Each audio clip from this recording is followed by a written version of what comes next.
Bonjour bien-aimés en Christ, de là où vous vous trouvez, j'espère que vous allez bien. Moi, je vais très bien par la grâce de Dieu. Alors, on va retomber dans les enseignements bibliques. Mais si c'est la première fois que vous êtes sur cette chaîne, je vous invite à vous abonner, à partager, à liker, afin que notre communauté puisse s'agrandir. La chaîne traite de développement spirituel, développement intellectuel, développement personnel. Alors, on va se nourrir l'esprit à travers les enseignements bibliques, à travers des lectures bibliques. On va se nourrir intellectuellement avec des retours de lecture de certains ouvrages, que ce soit scientifiques, des romans, bref, de tout genre, afin d'avoir un enseignement qui nous permet d'être développés intellectuellement. On va également se développer de manière personnelle à travers justement notre alimentation, notre hygiène de vie. Bref, vous l'aurez compris, ici on parle vraiment de développement. Donc que vous soyez un homme ou une femme, vous allez très vite vous retrouver au sein de cette chaîne. Donc n'hésitez vraiment pas à partager, à liker la vidéo. Alors, on va recommencer sur les enseignements bibliques. Moi, comme je vous ai expliqué, on va d'abord vraiment beaucoup s'inspirer de l'Ancien Testament. On avait déjà commencé par le livre d'Esther, et avec le livre d'Esther, on était ressorti de là, très enrichi, notamment avec la puissance du jeûne de 3 jours, qui consistait à ne pas boire et à manger. Et c'était vraiment un jeûne dans des moments désespérés. C'était vraiment un jeûne qui nous permettait de ressortir de là très vainqueur, comme Esther l'a fait pour pouvoir sauver son peuple. Ensuite, nous avons abordé le livre de Daniel. De là encore, nous avons tiré un enseignement. L'enseignement, c'est la fidélité à Dieu, de savoir que Dieu est souverain et surtout ne pas désespérer dans les moments difficiles. Donc, il fallait vraiment être persévérant dans sa foi, comme Daniel. Et de là aussi, nous avons pu sortir de là enrichis et nourris, parce que nous avons aussi pu constater que nous pouvons aussi faire aujourd'hui un jeûne de 21 jours, un jeûne de purification, un jeûne de guidance spirituelle. Donc c'était vraiment très intéressant ce livre de Daniel que nous avons vraiment abordé, qui n'était pas aussi dense. Le dernier enseignement donc, que nous avons vu ensemble, c'était le livre de Malachie. Dans ce livre de Malachie, c'était une sorte d'échange entre Dieu et, comment dirais-je, le peuple en fait que nous étions. Et là, Dieu nous mettait en garde de faire attention si on ne respectait pas ces concepts. Alors, il parlait ici d'adorer, il parlait aussi de divorce. Bref, il indiquait ici qu'on avait intérêt vraiment à lui être fidèle, à l'aimer et ne pas rentrer dans les rituels.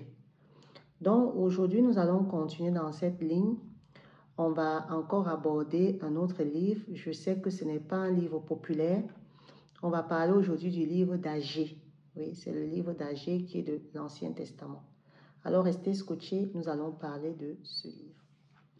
Alors, bien aimés en Christ, vous connaissez déjà comment ça se passe. Hein? Dans un premier temps, on fait une petite introduction du livre. On va parler du nombre de chapitres, on va parler du prophète. Et par la suite, dans la première partie, vous aurez d'abord des lectures de l'Évangile. Ensuite, deuxième partie, c'est l'enseignement en tiré à l'issue de la lecture de ce passage biblique.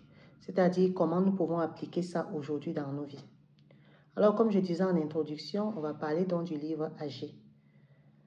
Le livre d'Agée donc est un livre ici prophétique de l'Ancien Testament. Donc, nous restons toujours dans l'Ancien Testament. Il est fait il fait partie des 12 petits prophètes, en fait, dans l'Ancien Testament. Les grands prophètes, vous connaissez déjà Moïse, Job, mais Agée fait vraiment partie de ces 12 petits prophètes. Ce livre donc est composé, comme je l'ai dit au début, de 2 chapitres. Donc vous voyez qu'il n'est pas assez dense pour pouvoir avoir tout votre temps pour le lire.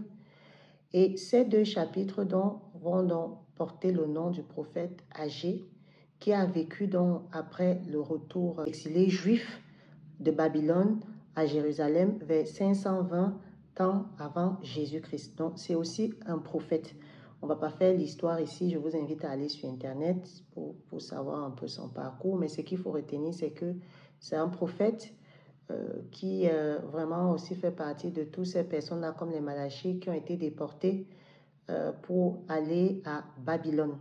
Donc, on va le déporter de Babylone à Jérusalem. Donc, ici, donc, c'est un peu ça le parcours de ce prophète Agé.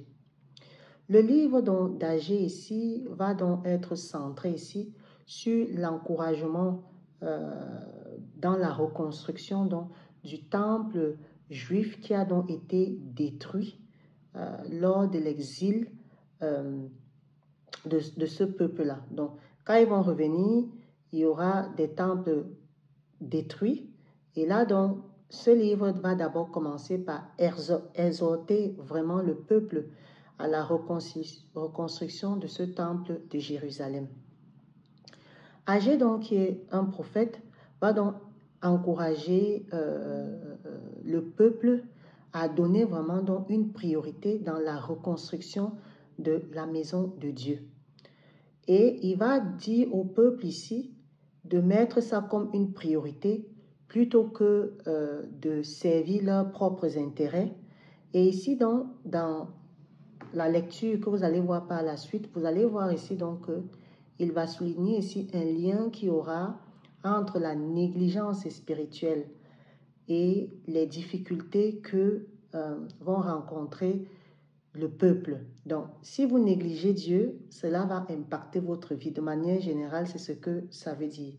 Il va donc exhorter ici, encourager ici le peuple à avoir une réflexion vraiment sur le chemin à voir. C'est-à-dire, il va les encourager ici à réessayer de reconstruire ici le temple, en sachant que vous verrez par la suite que la notion de temple ici peut aussi être vue comme la notion du cœur. Donc, en plus de l'appel de cette reconstruction du temple ici, Agé va offrir ici une vision prophétique sur la gloire, sur le futur temple qu'il y aura. C'est-à-dire, lorsqu'on va reconstruire ce nouveau temple-là, le peuple donc va pouvoir bénéficier des bénédictions ici promises à ceux qui vont répondre à l'appel de Dieu, à ceux qui vont respecter les préceptes de Dieu. Je ne veux pas trop spoiler, c'est une vidéo introductive. C'est juste pour vous dire donc que ce livre ici va mettre en avant ici plusieurs thèmes importants tels que la fidélité spirituelle. Vous voyez que cette notion de fidélité revient toujours. On l'avait déjà vu auparavant avec Daniel. On va voir aussi la notion de consécration totale à Dieu afin de pouvoir bénéficier des bénédictions. Donc, si tu prends au sérieux Dieu, ta vie aussi va être sérieuse et tu vas recevoir tout ce qui va avec. Donc, ça, c'était un peu une vidéo introductive du livre d'Agé. Je vous laisse maintenant continuer l'enseignement. N'hésitez pas à laisser un commentaire. On se retrouve vite. Portez-vous bien et sachez que la vie reste amour.